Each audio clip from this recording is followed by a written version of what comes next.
ఈ నెల 19న కామారెడ్డిలో గౌతమ్ న్యూరో వారి సౌజన్యంతో ఉచిత మెగా హెల్త్ క్యాంప్. ఆయన ప్రవచన రాజహంస, రామాయణ భారత భాగవతాది సకల పురాణేతిహాస సంబోధకుడు, అభినవ సుకుడు, పుంబావ సరస్వతి. ఇలా ఎన్ని చెప్పుకున్నా ఎలా చెప్పుకున్నా ఆయన గురించి తక్కువే అవుతుంది. సంస్కృతాంధ్రంలోనే కాదు, బహుభాషా ధురీణుడు, అశేష జనావళికి ఆద్యుడు, పూజ్యుడు, గురువరేణ్యుడు, పరిణత మనస్కుడు, సమస్త దేవతా హరిచరణారవింద సంతత ధ్యాన తత్పరుడు. ఆయన భాషా పటిమకు భక్తులే కాదు, ఆ భగవంతుడు కూడా పరవశుడు కావాల్సిందే. అలాంటి గొప్ప వాక్పటిమను వరంగా పొందిన వాడు జగద్గురు రామానందాచార్య స్వామి వీరభద్రాచార్య. కొన్ని దశాబ్దాలుగా ఆధ్యాత్మిక ప్రవచనకర్తగా ఆయన చేస్తున్న సేవలు అమేయం. రామ జన్మభూమి కేసులో శ్రీరామచంద్రుడు అయోధ్యలోనే జన్మించాడని ఆధారాలతో సహా నిరూపించిన మహానీయుడు. రామ జన్మభూమి కేసులో శ్రీరామచంద్రుడు అయోధ్యలోనే జన్మించాడని ఆధారాలతో సహా నిరూపించిన మహనీయుడు. ఆయనిచ్చిన 441 సాక్ష్యాధారాలలో 437 ఆధారాలను న్యాయస్థానం అంగీకరించడం ముదావహం. వేదాలలో పొందుపరిచిన అంశాలను ఉటంకిస్తూ ఆయనిచ్చిన సాక్ష్యం రామాలయ నిర్మాణానికి జీవం పోసింది. రామానుగ్రహాన్ని పూర్తిగా పొందిన స్వామి వీరభద్రాచార్యకు సంబంధించిన కొన్ని వివరాలు, విశేషాలు ఇప్పుడు తెలుసుకుందాం. వీణీయ మీటినట్లుగా, తీగలు సాగినట్లుగా, సువర్ణం కమ్మచ్చున తీసినట్టుగా స్వామి వీరభద్రాచార్య వారు చెప్పే ప్రవచనాలకు తన్మయులు కాని వాళ్లు లేరు. ఒకే లయతో, అద్భుత పద విన్యాసంతో భక్తి భావన ప్రపంచంలో శ్రోతలను మంత్రముగ్ధులను గావించే అపూర్వ వచన రచనా ధురీణుడాయన. ఎవ్వరిని ఏదీ ఆశించని పరమ సాత్వికుడు, సత్శీలుడు, సంయపి వరేణ్యుడు.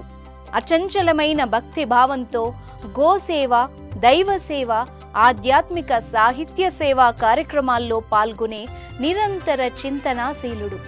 అలాంటి గొప్ప గుణాలను పుణికిపుచ్చుకున్న స్వామి వీరభద్రాచార్యకు నేత్రాలు లేకపోవడం ఎంతో విచారకరం. కానీ ఆయన మనోనేత్రాలతో సమాజాన్ని చూడగలడు, భక్తిని ఆవిష్కరించగలడు, తన వాక్పటిమతో ఎదుటి వారిని వశీకరించుకోగలడు, సాహిత్యంతో, పద విన్యాసంతో జనాన్ని ఆకట్టుకోగలరు. అంతటి మహత్తర శక్తి సంపన్నుడాయన. నిరాపేక్ష భావంతో ఉపన్యాస సేద్యం చేస్తూ భక్త జన హృదయ క్షేత్రాల్లో భక్తిభావ బీజాలను నాటడమే తన పరమావధిగా పెట్టుకున్న విశేష విశిష్ట వ్యక్తిత్వం కలిగిన మహనీయుడు స్వామి వీరభద్రాచార్య. और जीवन के 7वें वर्ष में मैंने संपूर्ण रामचरितमानस कंठस्थ कर लिया. 2 आंखें मुझे मिल गई मित्र. कभी भी मैंने ब्लाइंड कंसेशन नहीं लिया, कभी भी मैंने ब्लाइंड छात्रवृत्ति भी नहीं ली, क्योंकि मैं अपने को दृष्टि बाधित मानता ही नहीं. దేశవ్యాప్తంగా ప్రవచనామృత ధారలను ప్రవహింపజేస్తున్న అపర భగీరథుడాయన. ధర్మ పరిరక్షణ కంకణ బద్ధుడు, సనాతన ధర్మ రథసారథి. ఆయనలో ఉన్న విభిన్న కోణాలు అన్ని ఇన్ని కావు. తత్వవేత్త, స్వరకర్త, గాయకుడు, బహుభాషావేత్త, నాటక రచయిత. నలుగురు జగద్గురువులు రామానంచార్యులలో ఈయన కూడా ఒకరు. దాదాపు 4 దశాబ్దాలుగా ఆయన ఈ పదవిలో కొనసాగుతున్నారు. ఆయన సరస్వతి ఉపాసకులు. ఆయనలోని ధారణ శక్తి, జ్ఞాపక శక్తి విశేషమైనవి. సామాన్యులకు సైతం అర్థమయ్యే రీతిలో ప్రవచనాలు చెప్పడం ఆయన విశిష్టత. ఎంతో మందిని తన స్వర లాలిత్యంతో, ధారణ, విజ్ఞానం, విశదీకరణతో ఆకట్టుకున్న అసాధారణ ప్రతిభామూర్తులు స్వామి వీరభద్రాచార్య.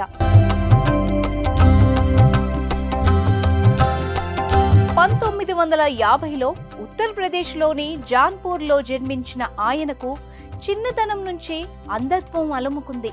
17 సంవత్సరాల వరకు విద్యాభ్యాసం అన్నది ఎరుగడు. బ్రెయిలీ లిపిని ఉపయోగించకుండా స్వతసిద్ధంగా చదివి 22 భాషలలో పట్టు సాధించిన సరస్వతి పుత్రుడు. కొన్ని వందల పుస్తకాలను రచించాడు. తులసి పీఠాన్ని స్థాపించాడు. వికలాంగుల విశ్వవిద్యాలయానికి జీవిత కాలపు వైస్ ఛాన్సలర్గా విధులు నిర్వహిస్తున్నారు. ఇక అయోధ్య కేసులో స్వామి వీరభద్రాచార్య ఇచ్చిన సాక్ష్యమే ఈ రోజు రామాలయ నిర్మాణం జరిగి బాలరాముని విగ్రహ ప్రతిష్టాపన మహోత్సవానికి కీలకంగా మారింది.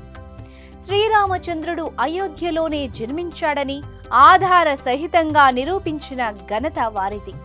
ఇందుకు సంబంధించిన 441 సాక్ష్యాలలో 437 సాక్ష్యాలను న్యాయస్థానం అంగీకరించడం ఆయన ఆత్మ విశ్వాసానికి నిదర్శనం. అతిరథ మహారథులు ఉన్న న్యాయస్థానంలో వందలాది మంది న్యాయవాదుల సమక్షంలో తన వాదనను వినిపించి న్యాయమూర్తుల చేతనే శభాష్ అనిపించుకున్న మేటి స్వామి వీరభద్రాచార్య. అథర్వణ వేదంలోని కొన్ని అంశాలను ఆధారాలుగా సమర్పించి తన వాదనా పటిమను చూపించారు. అందునిగా ఆయన ఎప్పుడూ ప్రభుత్వం ఇచ్చే రాయితీలను తీసుకోలేదు. తన ప్రతిభకు మెచ్చి ప్రభుత్వాలు పురస్కారాలను ఇచ్చేందుకు ముందుకు వచ్చినా సున్నితంగా తిరస్కరించిన మహనీయుడు స్వామి వీరభద్రాచార్య.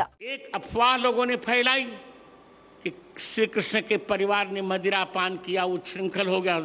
सारे विषयों को मैंने खंडन लिखा उसमें, जिसका लोकार्पण आप करने जा रहे हैं, श्री कृष्ण की राष्ट्रलीला। और तृतीय ग्रंथ है मेरा, जो आज के समय में सबसे बड़ा संस्कृत का महाकाव्य है। उसका नाम है श्री रामानंदाचार्य चरितम। వాక్కు, ధారణ, అపార ప్రజ్ఞ, అమేయ మేధ, స్ఫురణ, బుద్ధి వంటి తదితర లక్షణాలను పుణికిపుచ్చుకున్న అభినవ దక్షిణామూర్తి ఆయన. జ్ఞాన తేజస్సు, కాంతి యశస్సుతో పరిడవిల్లుతున్న స్వామి వీరభద్రాచార్య. తాను రాముణ్ణి అత్యంత దగ్గరగా చూడగలను, కానీ ప్రపంచాన్ని చూడాలని లేదు అంటారు. ఆయనలో కనిపించే నిండైన ఆత్మవిశ్వాసం ఎంతో మందికి ఆదర్శం. అందుకే ఆయనంటే హైందవ భక్తజన కోటికి ఎనలేని అభిమానం. అయోధ్యలో కొనసాగుతున్న బాలరాముని ప్రతిష్టాపన సమయంలో ఆ మహనీయుని స్మరించుకోవడం మనందరి భాగ్యం.